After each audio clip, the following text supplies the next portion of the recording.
Hello viewers, আজকে আমি আপনাদের জন্য একটা ভর্তা রেসিপি নিয়ে আসলাম। বাই দ্য ওয়ে, আমি আমার ঘরের শেফ রুমেল, আর আপনারা দেখছেন রাহুলস কিচেন। আর আজকে আমি আমার নিজস্ব রেসিপি পোড়া বেগুনের টকঝাল ভর্তা। চলুন দেখে আসি কী কী লাগছে। লাগছে বেগুন, কয়েকটি টমেটো, লাগছে বেশ কিছুটা পেঁয়াজ, কাঁচা পাকা মরিচ এবং রসুন, লাগছে ধনেপাতা। প্রথমে আমি বেগুনটিকে একটি কাঁটা চামচের সাহায্যে কিছুটা ছিদ্র করে নিচ্ছি। যখন আমি পোড়াবো তখন এটা পোড়তে বেশ সহজ হবে। তারপর বেগুনের গায়ে আমি মেখে দিচ্ছি কিছুটা সরিষার তেল। আমি আমার চুলায় একটা স্ট্রেনার বসিয়ে বেগুনটাকে ভালো মতো পুড়িয়ে নিচ্ছি। ভিউয়ার্স, আজকে আমার এই রেসিপিটি আমি আমার সকল ভিউয়ার্সের জন্য উন্মুক্ত করলাম। আমার ভিউয়ার্স যারাই এই রেসিপিটি তৈরি করে খাবেন, এটা তার রেসিপি হয়ে যাবে। আমি কোনো অবজেকশন করব না। আজ থেকে এটা আপনাদের সবার রেসিপি। আমি বেগুনটাকে একটু উল্টে পাল্টে নিচ্ছি।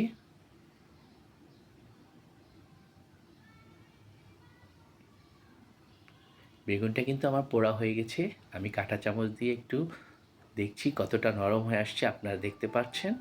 এখন আমি বেগুনটাকে তুলে নিয়ে উপরের যে পোড়া চামড়াটা আছে সেটা ছাড়িয়ে নিয়ে টুকরো টুকরো করে কেটে নিচ্ছি। আমি একটা কড়াইতে কিছুটা সরিষার তেল দিয়ে আমি ৩-৪টি শুকনো মরিচ ভেজে নিব।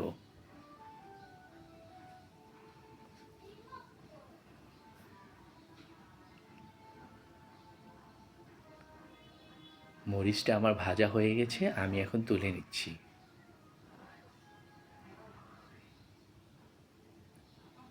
আমি কড়াইতে আরও সামান্য তেল দিয়ে প্রথমে দিয়ে দিচ্ছি পেঁয়াজ,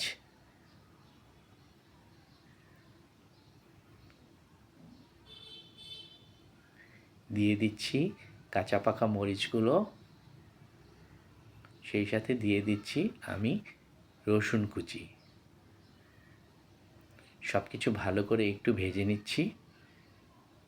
হালকা নরম হয়ে আসলে আমি তাতে দিয়ে দিব আমার পোড়া কেটে রাখা বেগুন, এবং একই সাথে দিয়ে দিচ্ছি আমি কেটে রাখা টমেটোগুলো।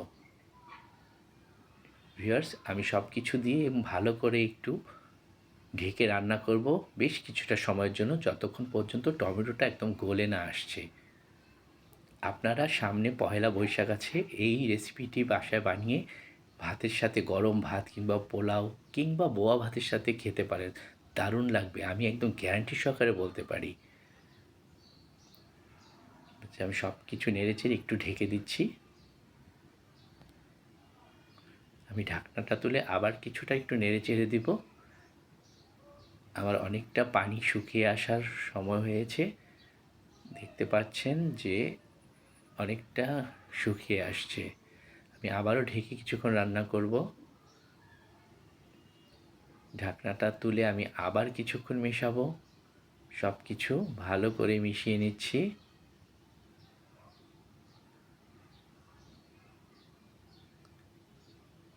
ভিউয়ার্স, আপনারা যে যেখান থেকে আমার এই রেসিপিটি দেখছেন প্লিজ কমেন্ট করবেন, আমি সবার কমেন্টের উত্তর দেওয়ার চেষ্টা করব। আমি দিয়ে দিলাম কিছুটা লবণ এবং সামান্য হলুদ গুঁড়ো, জাস্ট একটু রঙের জন্য। আর যারা আমার পেজ থেকে দেখছেন যারা সবাই আমার পেজটিকে একটু ফলো করে রাখবেন। যারা ফলো করছেন তাদেরকে আমি অনেক ধন্যবাদ জানাই। আমার সমস্ত কিছু কিন্তু একদম মিশে গেছে, আমি ভালো করে মিশিয়ে নিচ্ছি। অনেকটা শুকিয়ে আসছে আমার ভর্তাটা।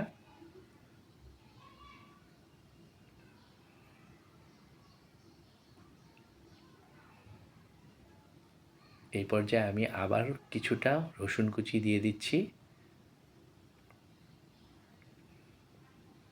এবং শুরুতে আমি কয়েকটি শুকনো মরিচ ভেজে রেখেছিলাম, সেটা আমি কাঁচা পেঁয়াজের সাথে গুঁড়ো করে নিয়েছি, এবং এখন আমি সেটা দিয়ে দিচ্ছি। শেষের দিকে একটু কাঁচা পেঁয়াজটা দিলে, শুকনো মরিচটা দিলে ভর্তাটার টেস্টটাই অন্যরকম হয়ে যায়।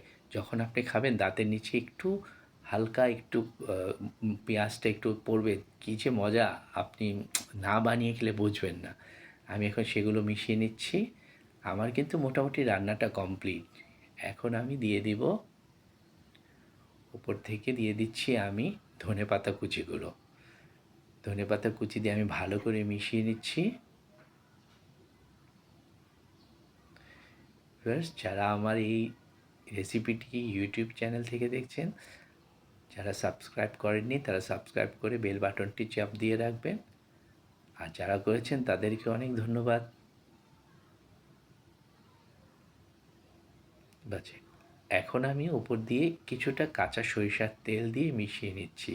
আসলে ভর্তা মানেই কিন্তু কাঁচা পেঁয়াজ, শুকনো মরিচ এবং সরিষার তেল, এটা ছাড়া কিন্তু ভর্তা কমপ্লিট হয় না। বাস, আমার কিন্তু ভর্তাটা একদম রেডি। এখন আমি একটু আপনাদেরকে পরিবেশন করে দেখাবো। আপনারা আমাকে অবশ্যই কমেন্টে জানাবেন কেমন হয়েছে। দেখছেন তো ভর্তাটা কত লোভনীয় লাগছে, দারুণ লোক আসছে কিন্তু ভর্তাটা।